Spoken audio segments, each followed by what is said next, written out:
Anthropic just wrapped up a 3-hour marathon live stream in which they announced a bunch of updates to the whole kind of Claude ecosystem, in particular around managed agents. And I want to dig into several of these big updates. But the biggest update was a partnership agreement that I never saw coming and frankly am shocked at. But more on that later.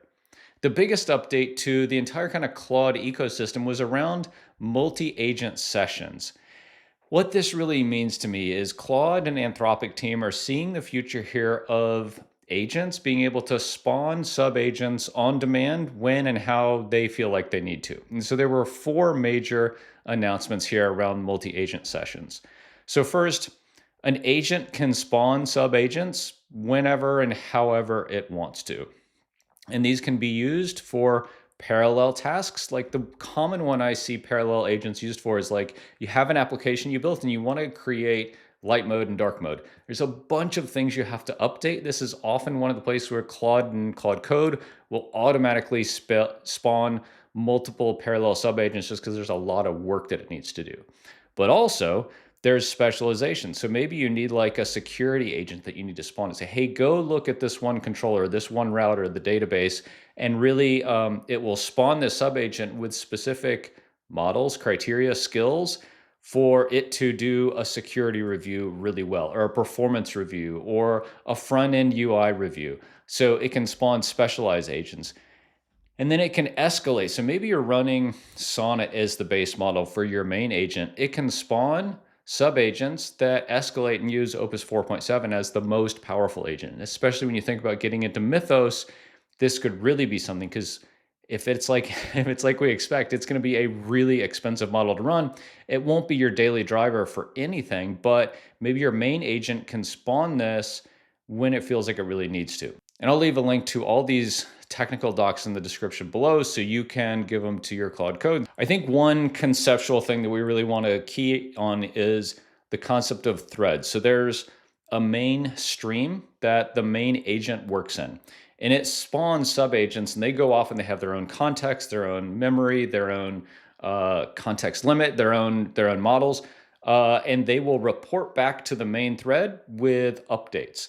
But it will never kind of pollute the main thread with a bunch of kind of garbage, only updates that the main thread and the main agent needs to know. So they'll support up to 25 concurrent threads spawned from the main thread. Okay, the next one is pretty huge, and we've seen kind of precursors to this already, but the concept of outcomes. And so you can give your agent a defined outcome that you want to get. And there's an example kind of rubric here of like revenue projections, cost structure, discount rate, terminal value, and output quality. You can give this rubric to an agent and say, hey, this is the definition of good. And this is where I think kind of that singularity and AGI moment really kind of comes in, is you can speak in natural language to an agent, and just like you would an employee, like with my employees, I say, hey, this is what the definition of good with releasing a product or managing customer support or launching a marketing campaign, like these things need to happen for us to consider this to be successful. You can now do this with an agent in plain English, and then it will just work backwards from your definition of good to figure out how to get there. I think this is where the more powerful the model is, the more skills that it has, and the more context it has about your business, the more it's going to be able to do this. I do think this is where some people are going to get frustrated and say like, hey, I told you to go make a widget, but you didn't give it the guardrails and the specificity around what you want that widget or that web page or that feature to look like. So I would say use this with caution if you're not giving it a lot of detail. One of the most interesting things is you can define an outcome user event. And so this is not just for development, but if you're running a long-term running agent, you can have it kind of look and listen for user events and then define the outcome based on things that happen from users. So pretty powerful as we're able to kind of expand the guardrails and the scope of what agents are able to do kind of on their own. And speaking of long-running agent tasks and timelines, webhooks are now available in multi-agent groups. And so previously you'd have to like pull that main thread we were talking about for updates.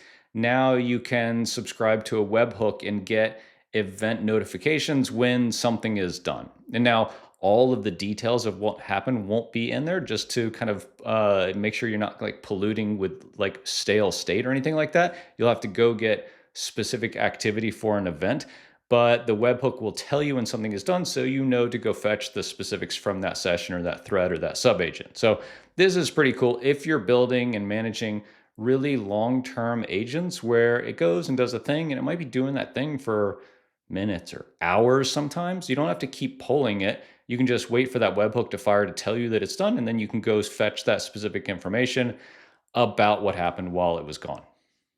Okay, the last thing that I'm really excited about, and I touched on this in a previous video, is the concept of dreams. So, memory in an AI application or agent is a really complex thing to manage because, like, you want to capture everything you can. But if you do that, then you just have too much information for it really to understand and be able to decipher, even with as sophisticated as the models are in these enormous context windows. So you need a way to kind of prune and refine all the memory that it has. And this is where dreaming comes in. And previously, this was like a thing that they hinted at, but it wasn't documented at all. I did a video about this and I couldn't find any documentation on it. But dreaming, kind of just like I think our dreams are, is a way for us to consolidate the memory of an agent and kind of get rid of some of the scruff, if you will, some of the bits that we don't need to keep here. And so dreaming happens automatically. It's an asynchronous job um, that takes an existing memory store up to 100 sessions. And it's another output memory store. So it takes a bunch of memory, it outputs another set of memory, and you can call this. You can create it, you can track the progress, you can see what's going on, and then you can use the output in a future session or to feed into another call that you're making. And so dreaming, the way I look at it is it's an automatic thing that happens within a long running agent. It also can be invoked implicitly and as a way to kind of prune memory so you don't get memory bloat, which then makes your agent less effective. Okay, but the thing that I'm most kind of tripping about is in the live stream, Anthropic announced that they're entering a partnership with SpaceX and Elon Musk's company. And on the surface, I'm like, what the heck is going on here, right? Like cats and dogs having a party together. What's going on? Well, I think what's going on is Claude has gone through like this rocket ship transformation in popularity. And like their revenue growth is just a vertical line right now. And with that has come a lot of degradation of services. So there's been a lot of outages. There's been reports that Opus 4.7 as a model is not as good as 4.6. And I did a whole video about this. You can check it out on the channel. And I think this is general consensus. This is not like just my opinion. This is kind of everyone's opinion that 4.7 is a less good model than 4.6. And a lot of people are saying, yeah, it's because Anthropic is just under this kind of compute crunch. They just can't get enough compute on their own to manage the demand of all of us using the heck out of their models. And it's why I think relatively some folks are saying like, hey, Codex and GPT 5.5 is a better model and a better harness. And I would agree. Like as of today, it's May 6th. I would agree. Like if I want to do something, I'm going to Codex today because like as much as I love Claude Code and Opus 4.7 are just not as good as Codex and GPT 5.5. But I believe it's because not the model is worse or the harness, it's they just don't have enough compute to throw all of the demand that they're getting. And so SpaceX, like little known maybe, SpaceX has an enormous amount of compute. They have the largest single data center in the world right now, just outside Memphis. And y'all probably fact check me on that, but I believe that's true because they have an enormous amount of kind of compute they need to do for their business. And they're partnering with Tesla and who knows kind of like how all this is going to go. And it's going to IPO. Both of these companies probably are going to IPO. But what this means to me essentially is Elon Musk bailed out Anthropic. Anthropic got in over their head. Their popularity outpaced their ability to buy compute from NVIDIA and build data centers. And they had to go to Elon because he has the compute. And so what does this mean for the sovereignty or the longevity of a company like Anthropic? But like, I don't think anything. I think this is a short-term thing. They're going to rent some compute from Elon and SpaceX for a while until they can build up their own infrastructure, and then they'll be kind of keeping everything else in house. But the kind of spidey sense in the back of my brain goes, the limitation is hardware at this point. The limitation is not, are the models good enough, or can we prompt, and do we have the context and all this kind of stuff? Like, the opportunity is having access to compute. And I think, like, long term, this means we need to own hardware to run our own models. And of course, like, they're never going to be as good as Opus 4.7 or GPT 5.5 or even DeepSeek 4.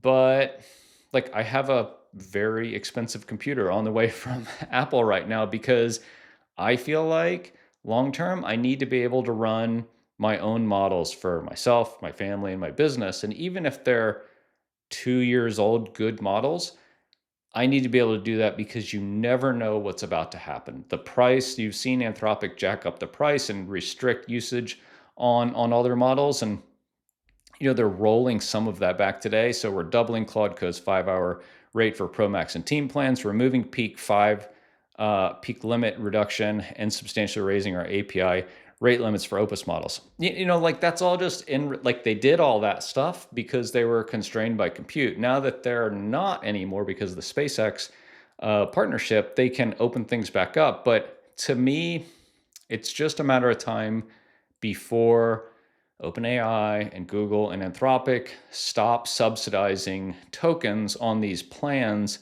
and we all see the price we're paying for all of this compute that we're consuming go through the roof. It'll be 20 to 100 times what we're paying right now. And so I think there's a real place for kind of AI sovereignty in our lives, and that means owning a machine that can run really good models. And that's like 100 gig RAM and up. And I think it's something we all should be thinking about. Like, do you need to go out and spend $5,000 on a computer today? No. Do you need to download kind of whatever model you can run on your 16 gig MacBook Air from 7 years ago, like I'm doing?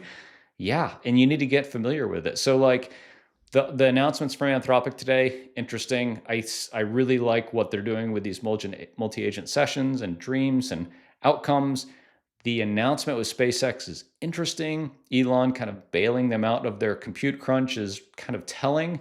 I think Tesla and SpaceX are some of the most amazing companies maybe the world has ever seen.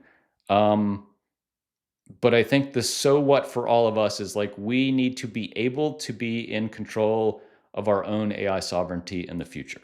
And so I'd love to hear what you have to think about this. Like, are you investing in hardware to run your own models? What's your experience with local models? Do you want me to do more about local models that I'm running and experimenting with? Drop a comment in below. I'd love to hear from you. Thanks so much for watching. We'll see you next time.